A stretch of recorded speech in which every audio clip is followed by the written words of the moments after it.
Hello guys, welcome dito sa aking maliit na channel. Alright, so ngayong araw na to guys ay mayroon na naman akong libro na bagong ito sa amin na nagpagawa. Alright, maiksing kwento lang.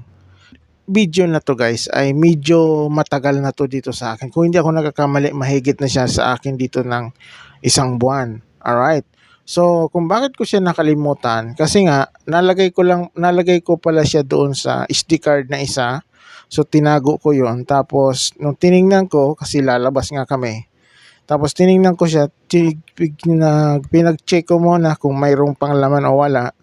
Ayan, so nung sinalpa ko, nakita ko na mayroong panglaman. Itong video na to ay doon siya nakalagay. Ayan, so kaya natagalan ko siyang hindi na-upload. Kaya ganun yung nangyari. Kaya ngayon nung nakita ko nung video, nandun yung itong video na to. So, dali-dali ko siyang iinayos para ma-upload ko siya kaagad. Alright, so ito ay bagong client na nagpagawa sa amin. Alright, so again, inulit ko, mahigit isang buwan na to dito sa akin. Let's go. Meron na naman akong gagawin na bagong libro. Alright, so ito ay kakatapos lang ma-print itong cover. Ilalaminate ko na siya. And so, naglalaminate na ako. Alright. Yan, dahan-dahan lang siya. Ayaw ko kasi ng mabilis. Kasi kapag mabilis kasi, nagkakaroon ng bubbles yung yung pagka-laminate. Kaya gusto ko yung mabagal lang para maganda yung pagka-laminate. Alright.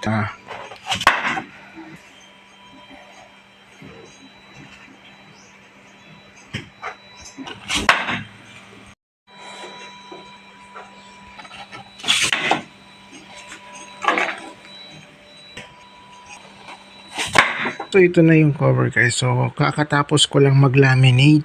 Doon naman ako sa scoring machine. Yan, so nandito na ako ngayon sa scoring machine. Okay, so ngayon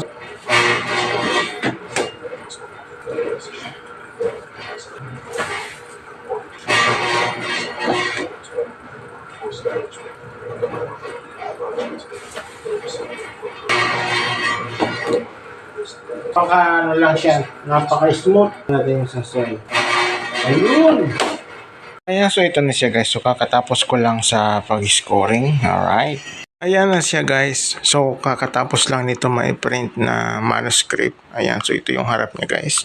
Ayan, so ito ngayon yung bago na client na magpapagawa dito sa amin. So ready na siya for binder. Alright. Yung cover, dito na. Alright. So cover agad. Ito yung pinakang-importante kasi yung cover kasi lagi siyang mauna. So lalagay mo siya dito kagad. Ayan. Alright.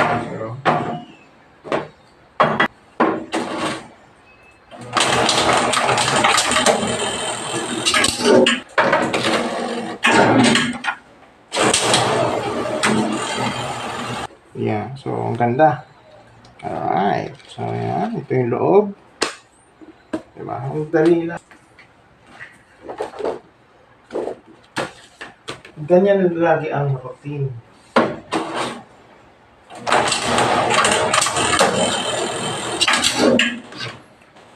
Ganitong mga libro yung mga gusto kong gawin kasi makapal. Gustong-gusto ko yung mga makakapal na libro kasi masarap siyang i-cut, saka masarap siyang i-binder. Diba? Yan. Kapag makapal kasi yan, ang ganda niya, diba? Ayan, so last ball na pala to guys.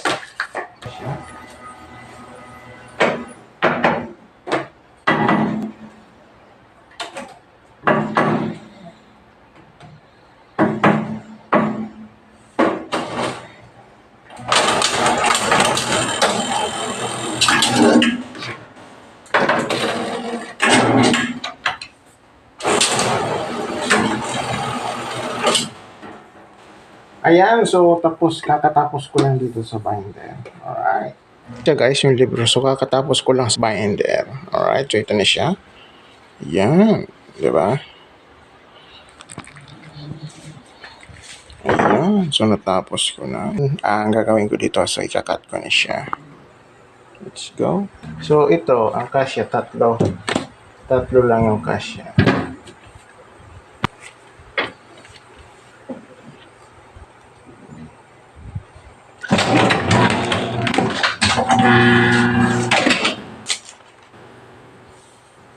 Alright. Diba? Ganda. Nagagandahan talaga ako nito mag-cut kasi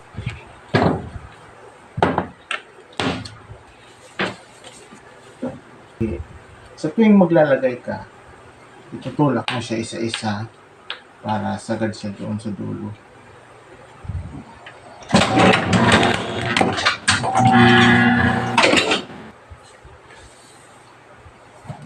Tapos na kakatapos ko lang makat itong libro na to.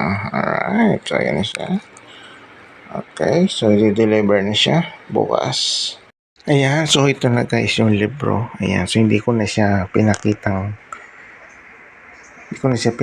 nung pinagbalot sa plastic kasi tinamad na naman akong kumuha ng video na habang nagbabalot.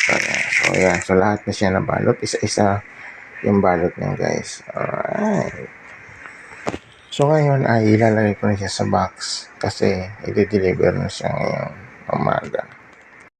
Ayan, so ang kasya dito sa isang box ay 30 lang kasi makapal nga. Ayan, kaya konti lang yung kasya sa isang box. Alright, so ito kayo ba? Ayan, so yun.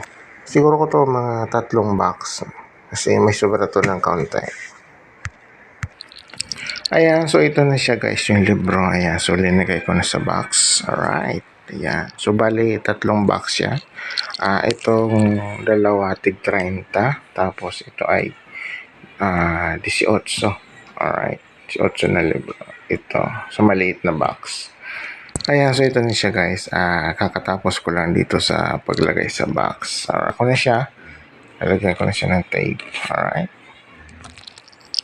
Ayan, so ito na siya guys. So nalagay ko na sa box, nasara ko na at saka na clean wrap ko na. So linagyan ko ng clean wrap para just in case man na umulan, hindi siya kaagad mabasa. Alright.